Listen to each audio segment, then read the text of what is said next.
dentro da bola.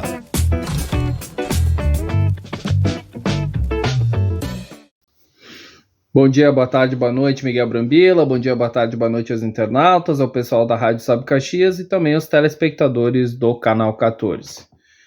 Bom, Miguel Brambila, estou chegando aqui com as informações do quadro Por Dentro da Bola, onde nesse final de semana, nesse momento que eu estou gravando esse vídeo, o Grêmio está vencendo a equipe do Fortaleza, o Juventude conseguiu uma vitória excepcional no Rio de Janeiro, e o Internacional segue a sua má fase, acabou até saindo na frente, 2-0, mas acabou sofrendo um empate no finalzinho para a equipe do Bahia.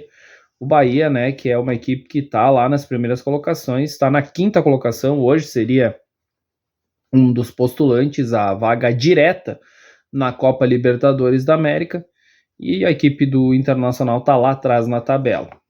Também vamos falar do Caxias, o Caxias que está se preparando para 2026.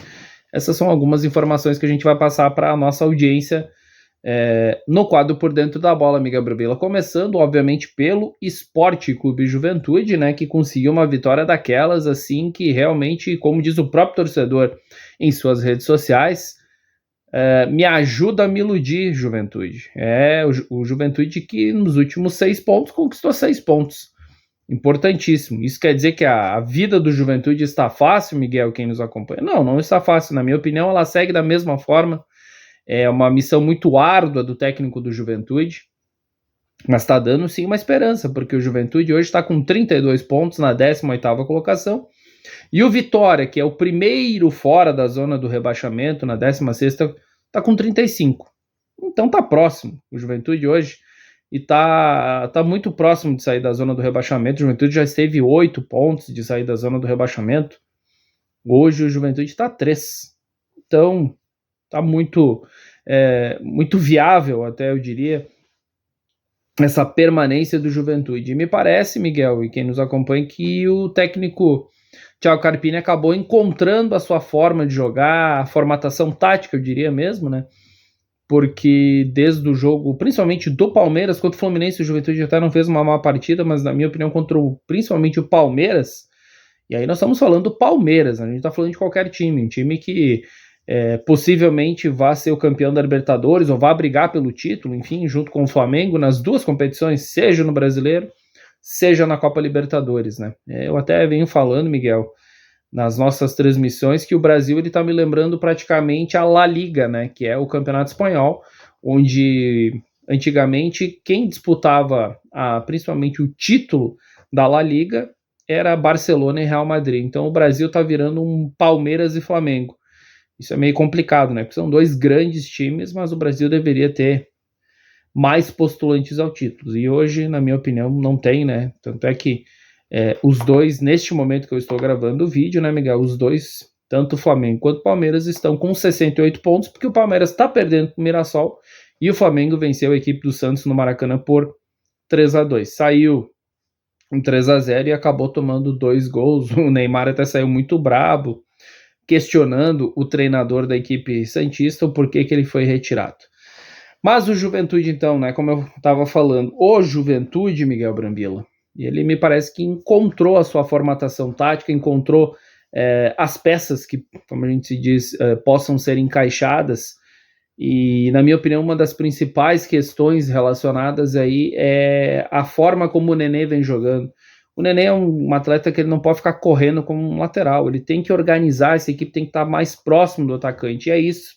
É o que tudo me indica, que o Thiago Carpini começou a valorizar o Nenê, da sua qualidade, a importância que o Nenê tem, 44 anos, o vovô garoto, como a gente fala aqui em Caxias do Sul, acabou fazendo um dos gols. A lei do ex, ela não falha, essa lei ela não falha no futebol, e mais uma vez o Nenê fazendo não só uma grande partida, como conseguiu fazer um gol também.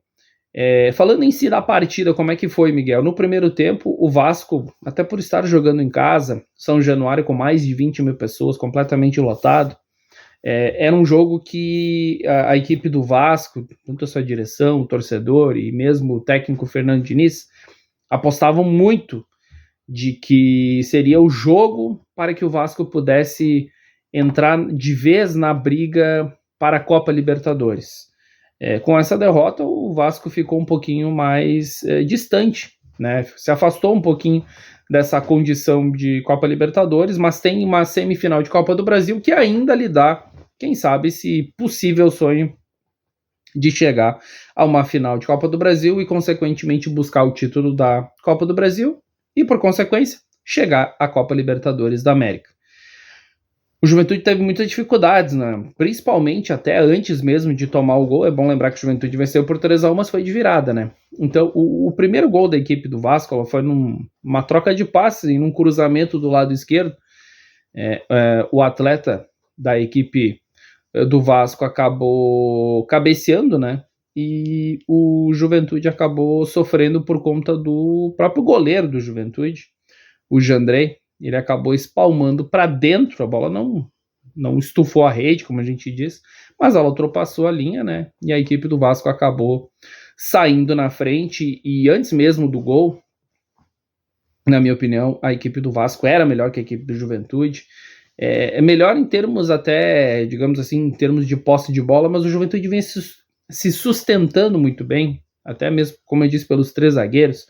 Lua Freitas um pouquinho mais pelo lado direito, o Rodrigo Sanz centralizado e no lado esquerdo o Wilker Angel, que teve que sair, né? Até foi questionado o Thiago Carpini na entrevista coletiva o porquê, né, da saída do Wilker Angel, se foi uma questão tática, foi uma estratégia. Ele até brincou dizendo que sim, que a intenção dele era para virar o jogo, e aí depois ele disse não, brincadeiras à parte, o Wilker ele sentiu, e o Juventude melhorou com as trocas. Depois eu vou falar um pouquinho mais, obviamente, do segundo tempo. Mas o primeiro tempo, a equipe do Juventude também, como eu disse, ela suportou em dados momentos, mas estava muito firme, estava muito certinha. O Kaique fazendo aquela sua contenção básica, né? O Daniel Peixoto tentando chegar um pouquinho mais ao ataque, os dois alas, pontas, digamos assim, o Igor Formiga por um lado e o Marcelo Hermes pelo outro, indo muito à linha de fundo, buscando essa troca muito próxima com os jogadores da equipe do Juventude. Gabriel Talhari, para mim, foi o melhor, sem dúvida alguma, o melhor atleta do Sport Clube Juventude e também o melhor atleta do jogo em si, né? Porque ele brigou muito, é um jogador que ele se doa bastante, ele arrancou muitos contra-ataques. Então, sem dúvida alguma, na minha opinião, o Gabriel Talhari é escolhido e muito bem escolhido como o craque do jogo na noite deste sábado, né, onde a equipe do Juventude acabou conseguindo essa bela vitória. E aí, o gol de empate, Miguel, como é que foi? A gente está falando aqui como é que está o jogo, como é que o Juventude estava se formatando. Não foi no melhor momento da equipe do Juventude, mas foi num cruzamento pelo lado direito de ataque do Gabriel Talhari, que é quem, vamos dizer assim, deveria estar na área, mas ele acabou dando uma assistência para o Marcelo Hermes, que é o lateral esquerdo da equipe do Fortaleza, e ele de puxeta com a perna direita, que não é a boa, porque ele é lateral esquerdo, obviamente a sua perna preferencial é a esquerda. Ele acabou fazendo um bonito gol, o primeiro gol da equipe do Sport Clube Juventude, empatando a partida ainda mesmo no primeiro tempo. E aí, claro, né, o empate já não era um resultado ruim, mas em termos de tabela, obviamente, não mudava nada para o Juventude. O que o Juventude poderia pensar, e agora com essa vitória pensa, obviamente, na próxima partida, que depois nós vamos falar, porque o Juventude vai ter uma parada, como todos os times do futebol brasileiro, mais uma vez estarão parando por conta da data FIFA. O Juventude joga só dia 20 contra a equipe do Cruzeiro. E aí, o que aconteceu, Miguel? A equipe do Vasco acabou se perdendo, na minha opinião, depois desse gol do Juventude. O Juventude, mais uma vez, muito consistente na sua defesa, os dois laterais também avançando muito pelas pontas, e isso trouxe uma insegurança para a equipe do Vasco. O time do Fernando Diniz não conseguiu jogar, na minha opinião. E aí, uma dessas saídas erradas, né, uma mania, digamos assim, dos times do Fernando Diniz, que é aquela bola de saída, nem sempre dá balão, muitas vezes tem que dar balão para tu afastar um pouquinho esse perigo da área, mas não foi o que aconteceu, e aí, paciência, né. O goleiro da equipe do Vasco, Léo Jardim, acabou entregando de bandeja para quem? Para o cara que sabe, né, o Nenê acabou recebendo ali a bola na entrada da área, driblou a marcação, o Léo Jardim até tentou abafar, mas o Nenê conseguiu fazer um gol bonito, um gol muito bonito, porque é um gol de quem sabe, um gol realmente de qualidade, e o Juventude já saiu no primeiro tempo com uma bela vitória, 2-1, já era sensacional essa vitória, e aí depois vem o segundo tempo, onde a equipe, mais uma vez, do Vasco, tentou de todas as formas, pressionando a equipe do Juventude, mas o que me parecia assistindo a partida, Miguel, é que o Juventude estava muito bem consistente, sabendo das suas limitações dentro daquilo que o Juventude pode fazer contra uma equipe de Série A, como a equipe do Vasco, que estava lá entre os 10 primeiros, hoje ele é o 10º, mas ele estava na 8ª colocação, então ele sabia o seu limite técnico, mas a força, principalmente eu posso dizer assim, a garra, a determinação, a entrega que os jogadores do Juventude fizeram foi muito legal, foi muito bonito e muito importante. Isso sim traz um alento, né, Miguel, para que o torcedor do Juventude siga sonhando, e é possível. Eu disse, eu nunca joguei a toalha, eu nunca disse assim, o Juventude já caiu. Não, eu sempre falo com muita cautela, sempre digo assim, é uma situação muito difícil, e sigo dizendo, é uma situação muito difícil, mas ela está se tornando um pouquinho menos árdua, porque o Juventude também está fazendo a sua parte. Se o Juventude não tivesse vencido essas duas partidas, aí sim, praticamente a equipe Alviverde poderia já estar, infelizmente, matematicamente, praticamente já poderia estar abandonando a Série A, enfim, mas não é o que está acontecendo. O Juventude é o que eu imagino, o Juventude vai brigar até a última rodada, vai pelear, como a gente diz, aqui no Rio Grande do Sul, mas eu ainda acredito que, e quero acreditar, e é uma torcida interna, até de certa forma, né, Miguel, que o Juventude se mantenha na Série A, para que a gente tenha bons jogos em 2026, como a gente está tendo em 2025, tendo jogos grandes mesmo, gigantes, né, contra Flamengo, São Paulo, o próprio Vasco, vem aí um Santos, o próprio Cruzeiro, Bahia, enfim, só grandes times, Corinthians, né, então, grandes jogos que estão por vir em 2025. Mas claro, como eu falei, é uma missão, na minha opinião, ainda muito árdua da equipe do Juventude, do próprio Thiago Carpini, mas o Juventude aos pouquinhos está começando a se encontrar. E a vitória por 3-1, como é que ela se consolidou? Como é que foi, Miguel? Foi num contra-ataque, onde a equipe do Vasco colocou o Pablo Verratti, que é um atacante argentino, o principal centroavante da equipe lá da colina, digamos assim, do Vasco da Gama, o Clube de Regatas Vasco da Gama. E num dos contra-ataques, o Giovani ganhou da marcação, deu aquela cabeceadinha para frente e largou no meio para o Everton, que acabou entrando, é um lateral, é um meia, enfim, um jogador versátil, acabou fazendo o terceiro gol. No primeiro momento tinha sido dado impedimento pelo assistente número 2, mas foi pro VAR, e aí o VAR botou não impedimento, e aí sim se consolidou, o Juventude venceu por 3-1, uma vitória espetacular, uma vitória realmente que traz animicamente e moralmente algo muito importante para a equipe do Juventude, Miguel Brambila. Bom, isso é de Juventude, né? O Juventude que volta a jogar somente no dia 20 de novembro, dia da Consciência Negra, uma quinta-feira, feriado, 4 horas da tarde, e o próprio presidente Fábio Pisamilho já falou que vai ter mobilização, vai ter valores mais acessíveis, porque agora é o momento do torcedor chegar e lotar as dependências do estádio Alfredo Jaconi. É uma decisão, uma verdadeira decisão contra a equipe do Cruzeiro. Se o Juventude vencer, chega a 35 pontos. Claro que ainda depende de resultados paralelos, mas daqui a pouco, se o Juventude vencer e o Vitória continuar tendo essa dificuldade de não vencer, daqui a pouco o Juventude não depende mais de ninguém. Daqui a pouco, se o Juventude começar a vencer e as outras equipes começarem a descer, o Juventude ficará na Série A. Mas isso tudo no campo hipotético nesse primeiro momento. O Juventude hoje tem 32 pontos, está na 18ª colocação, juntamente com o Santos. O Santos, com a derrota diante da equipe do Flamengo, foi para a 17ª posição com 33. Fortaleza 29, que está perdendo para o Grêmio neste momento, que eu estou gravando esse vídeo. E o Sport é o lanterna, já praticamente, matematicamente, na Série B do Campeonato Brasileiro. Isso então é de Juventude. Vamos passar para o Caxias rapidinho. O Caxias não está jogando, né? O Caxias já está em ritmo de 2026, né? Eu já falei, inclusive conversando com você, né, Miguel? Feliz 2026 para a equipe do Caxias. O Caxias que essa semana contratou e anunciou o lateral esquerdo Vitinho.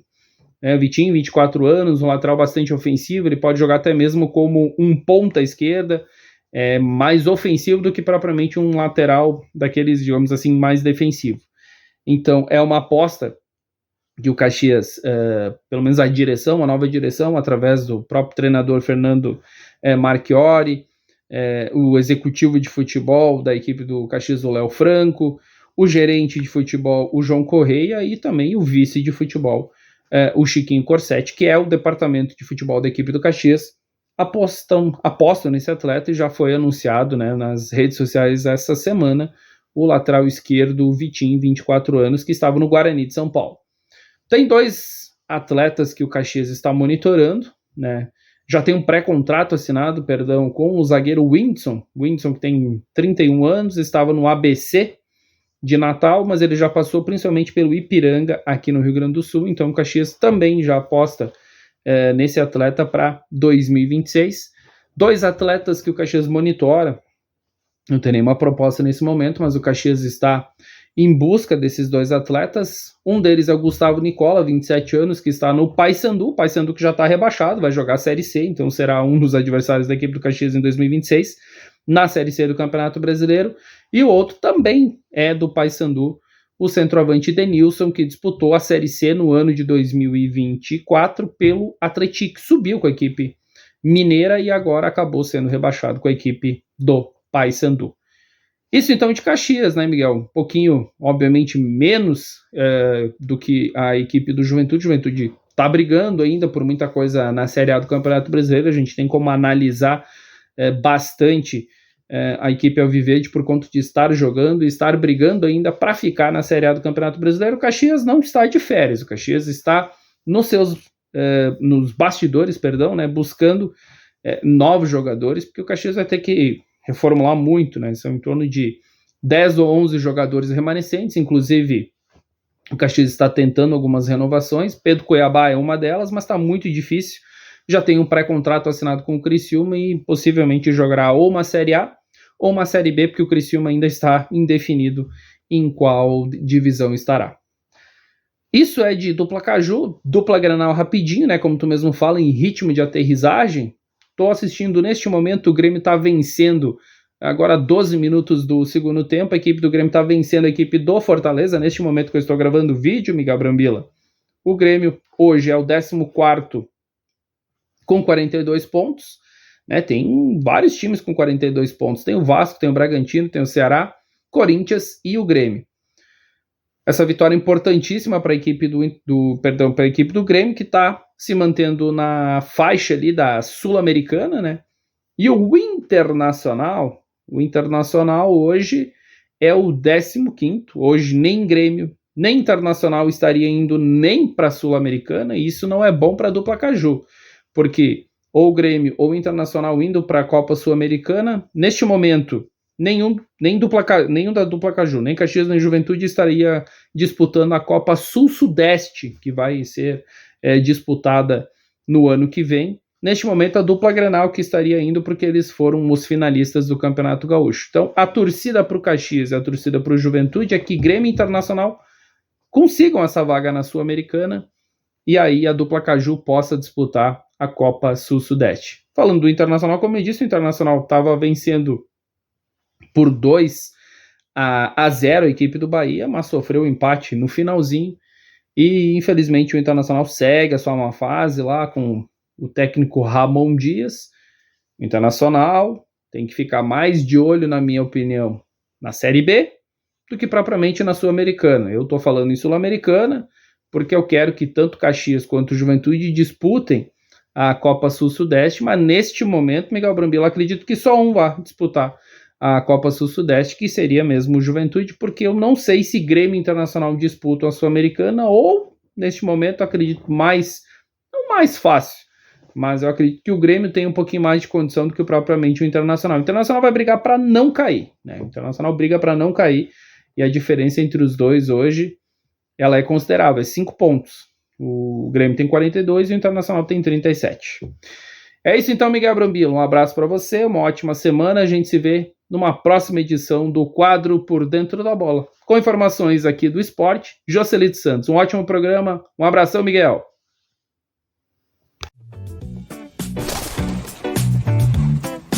Por Dentro da Bola.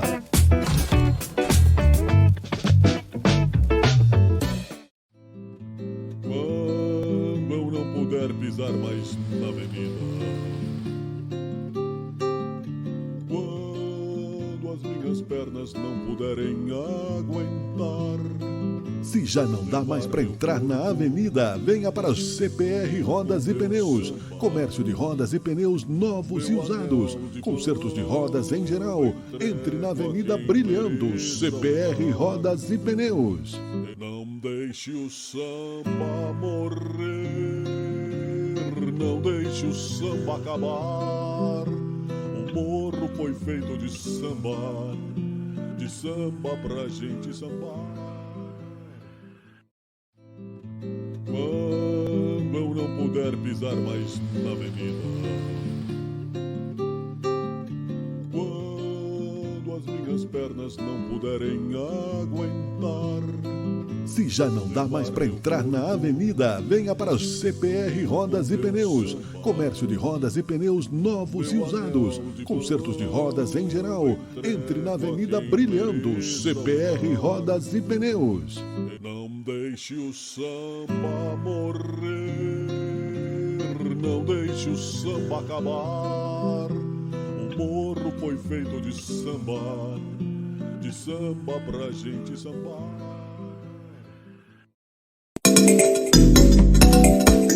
Você precisa de conhecimento técnico especializado para o conserto do seu carro?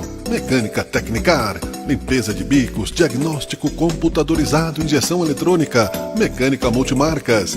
Precisa de confiança no serviço, diagnóstico preciso, garantia e credibilidade nos serviços? Mecânica Tecnicar. Mesmo em tempos de dificuldades, a Mecânica Tecnicar não deixa você na mão. Garanta segurança, confiança para sua movimentação. Seu carro é patrimônio importante seu, de sua família, para o seu trabalho. Venha para a Mecânica Tecnicar. Fale com o Claudinho. Siga-nos no Facebook, Mecânica Tecnicar. Estamos na Rua Anita Garibaldi 139, bairro Esplanada. Faça revisões regulares no seu automóvel. Mecânica Tecnicar. Você sabia que fazendo a sua graduação EAD na Unicesumar, você também conta com ferramentas extras que turbinam sua carreira desde o primeiro dia, como o curso de Gestão do Tempo, que além de ser oferecido gratuitamente para os alunos, é com um dos maiores experts do Brasil, o Rafael Medeiros. Ele já treinou iFood, Porsche, Coca-Cola e até o Comitê Olímpico. Você aprende a vencer a procrastinação, organizar sua rotina e ainda agrega valor ao seu currículo. E por falar em currículo, sabe como anda o mercado de trabalho por aí? Para quem estuda na Unicesumar, temos mais de 50 mil vagas de estágios, emprego, além de conteúdos relevantes sobre a carreira na nossa plataforma exclusiva, em parceria com a GUP, empresa líder em RH no Brasil. E que tal mergulhar em culturas diferentes com vivências internacionais? Aqui, a gente tem o Unicesumar Experiências Globais, que é um programa que te coloca em contato com estágios no exterior, intercâmbio presencial e virtual, voluntariado, cursos de idioma, coisa que nenhuma outra EAD faz. E se bater aquela dúvida nos estudos, o programa Ampliar coloca você em aulas ao vivo e em grupo, com monitoria personalizada que aborda os conceitos básicos das áreas de conhecimento como exatas, tecnologia, química, fotografia e muitas outras. Já são 90 mil alunos que aprenderam assim. E aqui você escolhe livro físico ou digital. Se for digital, você nem gasta seus dados de internet para acessar os materiais. Tudo para você chegar lá sem desculpas. Quer um diploma que abre portas desde o primeiro dia? Inscreva-se na EAD Unicesumar.